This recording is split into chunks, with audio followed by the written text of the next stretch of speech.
इस बुक की इंपॉर्टेंस मैं आपको अगर बताऊं तो भाई अगर आपने प्रीवियस ईयर के क्वेश्चन लगाए हैं तो आपको ये पता होगा कि एनसीईआरटी से सीधे क्वेश्चन आपके यहाँ पे पूछे गए थे। ठीक है, तो अगर सिंगल इस बुक से पूरा एग्जाम क्रैक हो सकता है तो मैं बोलूंगा भाई अगर आप चाहते हो कि आपके साइंस में अच्छे नंबर बने तो आपको भी एक बार एनसीईआरटी 10th क्लास और 9th क्लास की जरूर से आपको कवर करना पड़ेगा। इसको पढ़ने का सही तरीका आपको डायरेक्टली बताता हूँ कि मैं किस तरीके से इसको पढ़ रहा हूँ और आपको किस तरीके से इसको पढ़ना है। ठीक है, तो नमस्कार दोस्तों, कैसे हैं आप? आई होप कि आप बहुत अच्छे होंगे और आपकी पढ़ाई भी बहुत बढ़िया तरीके से चल रही होगी। तो भाई अगर आप रेलवे में आरपीएफ हो गया, आरपीएफ एसआई हो गया, कांस्टेबल हो गया, एनटीपीसी हो गया और स्पेशली अगर आप टेक्नीशियन की तैयारी करते हो भाई आपके लिए ये वीडियो बहुत इंपॉर्टेंट यहाँ पे रहने वाली है। काफ़ी लोग इस बुक को लेकर ये कंफ्यूज है कि भाई इस बुक को किस तरीके से पढ़ें, क्योंकि पहली बार अगर आप बिगिनर हैं, पहली बार अगर पढ़ना है तो भाई कहीं ना कहीं आप बहुत कन्फ्यूज यहाँ पे रह सकते हैं। इस बुक की इंपॉर्टेंस मैं आपको अगर बताऊँ तो भाई अगर आपने प्रीवियस ईयर के क्वेश्चन लगाए हैं तो आपको ये पता होगा कि एनसीईआरटी से सीधे क्वेश्चन आपके यहाँ पे पूछे गए थे। ठीक है, तो अगर आप चाहते हो कि आपके साइंस में अच्छे नंबर बने तो आपको भी एक बार एनसीईआरटी 10th क्लास और 9th क्लास की जरूर से आपको कवर करना पड़ेगा। इसको पढ़ने का सही तरीका आपको डायरेक्टली बताता हूँ कि मैं किस तरीके से इसको पढ़ रहा हूँ और आपको किस तरीके से इसको पढ़ना है। ठीक है, आपको यहाँ पे मैं आपको बताता हूँ, जैसे कि आप यहाँ पे देख सकते हैं ये आपकी विषय सूची है।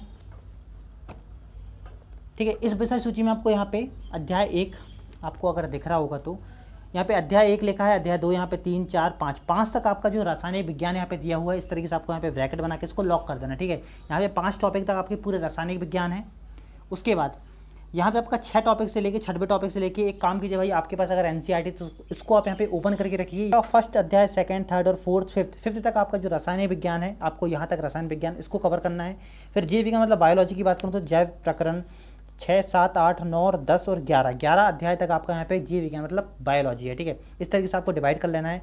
और थर्ड में अगर फिजिक्स की बात करूँ तो यहाँ पे विद्युत धारा के चुंबकीय प्रभाव, ऊर्जा के स्रोत मतलब 12 13 और 14 टॉपिक तक आपको यहाँ पे सिर्फ फिजिक्स देखने को मिलेगी। और 15 और 16 मतलब 2 टॉपिक आपको एनवायरमेंट मतलब पर्यावरण आपको यहाँ पे देखने को मिलने वाला है। तो इस तरीके से भाई इस पूरी बुक की विषय सूची को हम पे डिवाइड कर लेना है। ये आपका केमिस्ट्री हो गया, ये आपका बायोलॉजी हो गया, फिजिक्स हो गया और आपका यहाँ पे पर्यावरण मतलब आपका एनवायरमेंट हो गया। ठीक है, इस तरीके से आपको ना पहले डिवाइड कर लेते हो। एक थोड़ा सा आपके माइंड में एक थोड़ा सा यहाँ पे प्रेशर आपका रिलीज़ होगा कि आपको यहाँ पे पूरी बुक में सेपरेट यहाँ पे टॉपिक पढ़ना है।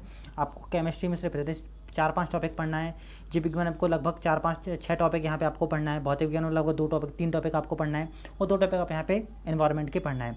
इस तरीके से अपने टॉपिक को यहाँ पे टारगेट करें और एक दिन में कम से कम आधा और एक टॉपिक निपटाना। आपको पूरा का पूरा एक बार में नहीं निपटाना है, क्योंकि इस बुक की एक बहुत अच्छी बात है कि भाई इससे लाइन बाय लाइन क्वेश्चन आते हैं, तो आपको एक एक लाइन को बहुत बारीकी से यहाँ पे पढ़ना पड़ेगा, तब जाके भाई इससे क्वेश्चन आप वहाँ पे फंसा पाओगे। क्योंकि भाई इस बुक से भी क्वेश्चन को वहाँ रिलेट करना बहुत बड़ी बात है, क्योंकि इसमें पूरा थ्योरी यहाँ पे दिया हुआ है। कि एक और पॉइंट मैं बताऊँ, इस बुक की जो लैंग्वेज है बहुत ईजी लैंग्वेज है, तो आपको बहुत अच्छी आसानी से समझ में आएगी। तो इस बुक को आपको एक बार जरूर से कवर करना चाहिए और साथ ही एक हाईलाइटर जरूर लें और हाईलाइटर से जो इंपॉर्टेंट पॉइंट हैं उनको बस हाईलाइट करते हैं, क्योंकि रिवीजन के टाइम में यही पॉइंट आपके यहाँ पे बहुत इंपॉर्टेंट से आपके रखने वाले हैं।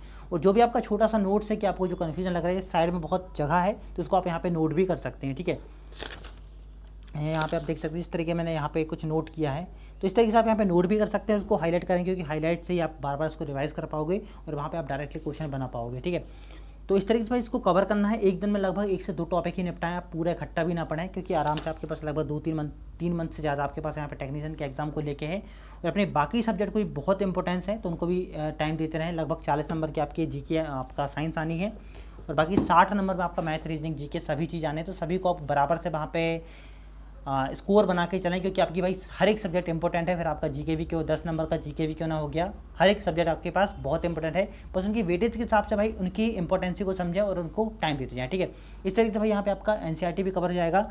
और पहले आप 10th की एनसीईआरटी कवर करें, फिर आपकी 9th की एनसीईआरटी कवर करना है आपको, और फिर जब आप रिवीजन करोगे पहले 9th की आपको रिवाइज करना है, फिर आपकी 10th की आपको रिवाइज करना है। इससे बेनिफिट ये होगा कि भाई 10th में ज़्यादा आपके फैक्ट हैं, ज़्यादा इंपॉर्टेंट फैक्ट हैं, यहाँ से आपके सीधे ज़्यादा क्वेश्चन देखने को मिलते हैं।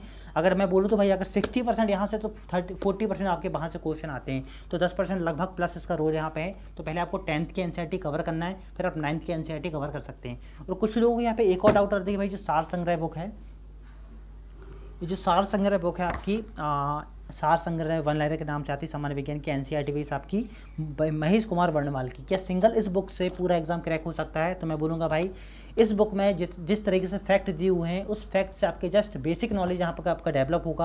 अगर आपको एग्जाम निकालना है तो एनसीईआरटी आपको कवर करना पड़ेगा, इस बुक को भी एक बार रिवाइज करना पड़ेगा और आपके जो मॉक टेस्ट हैं उसको बार से आपको लगाना पड़ेगा, तब जाके भाई यहाँ पे साइंस में आपके नंबर आने वाले हैं। इस बुक में आपको बताऊँ 6 क्लास से लेकर 12th क्लास तक का सभी साइंस के जो फैक्ट्स हैं उसको कवर किए गए हैं। इस बुक को डिज़ाइन इस तरीके से किया गया है कि भाई इसको बहुत मोस्ट इंपॉर्टेंट टॉपिक है, मोस्ट इंपॉर्टेंट यहाँ पे फैक्ट है, उन सभी को यहाँ पे कवर किया गया है।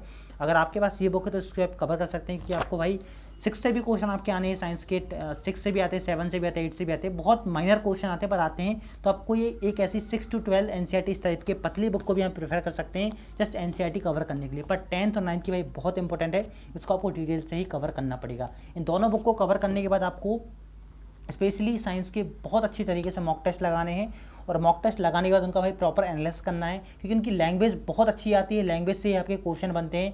आपने देखा होगा प्रीवियस ईयर में कि आपकी जो लैंग्वेज वाइज क्वेश्चन बहुत सारे पूछे गए थे, खासकर आपकी रिसेंटली एग्जाम हुआ था ग्रुप डी का 2022 21-22 के लास्ट में हुआ था, तो वहाँ से सीधे सीधे क्वेश्चन एनसीईआरटी बेस्ड क्वेश्चन आए थे। तो आपको एनसीईआरटी में फोकस आपका बना के रखना है, ठीक है। तो ये होप कि भाई एनसीईआरटी खासकर आपकी जो 10th क्लास की इस बुक को समझने का आपका प्रयास आपका मैंने जिस तरीके से आपको बताया भाई, तो आपको आई होप कि ये वीडियो समझ में आई होगी आपको एनसीईआरटी पढ़ना कैसे है और आपको अपनी तैयारी को कैसे आगे बढ़ाना है। तो आई होप कि भाई ये जानकारी आपको अच्छी लगी होगी। ऐसी इंटरेस्टिंग वीडियो के लिए हमारे चैनल को जरूर सब्सक्राइब करें और आपकी जो डाउट निकल रहा है उसको आप कमेंट कर सकते हैं, उसको मैं वहीं आंसर देने का प्रयास करूंगा। साथ ही टेलीग्राम से जुड़ना ना भूलें, आपको टेलीग्राम मिल जाएगा स्टडी पॉइंट ब्लॉग के नाम से, जहाँ पे आपको बहुत सारी अपडेट मिल जाती है। तो भाई मिलते हैं नेक्स्ट वीडियो में, तक के लिए जय हिंद।